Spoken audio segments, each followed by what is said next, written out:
महीने भर से ज्यादा हो चुका इजराइल हमास युद्ध अभी भी जारी है और दिन ब दिन बढ़ता जा रहा है। इसी बीच संयुक्त राष्ट्र सचिव एंटोनियो गुटेरस लगातार सीज फायर के लिए कह रहे हैं। इसके साथ ही उन्होंने ये कह दिया कि गाजा बच्चों का कब्रगाह बनता जा रहा है।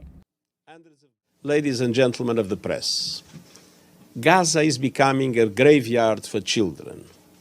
Hundreds of girls and boys are reportedly being killed or injured every day.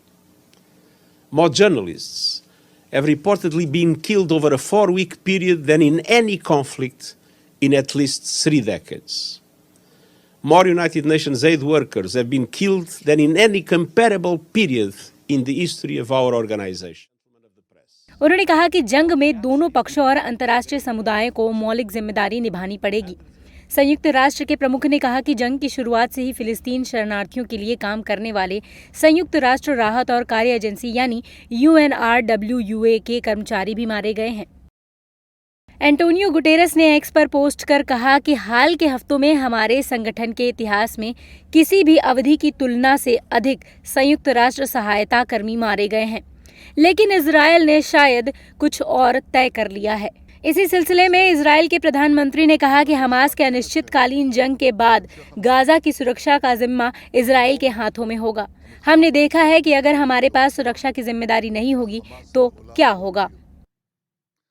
אזרחי ישראל, אני מבקש לעדכן אתכם על המשך המלחמה. בדרום, המלחמה ברצועה מתקדמת בעוצמה שהחמאס מעולם לא הכיר. העיר עזה מכותרת. אנחנו פועלים בתוכה, אנחנו מעמקים את הלחץ על החמאס מדי שעה, מדי יום.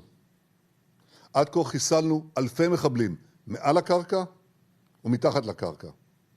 ביניהם חיסלנו רבי מרצחים שתכננו וביצעו את הטבח הנורא בשבת השחורה לפני חודש. एक तरफ इजराइल ने हमले जारी रखे हैं तो दूसरी तरफ गाजा में मदद का सिलसिला भी जारी रखा है। इसके साथ ही उसका लक्ष्य है कि गाजा के नागरिकों को सुरक्षित बाहर निकालना। ये जंग अभी और क्या रूप लेगा ये वक्त ही बताएगा।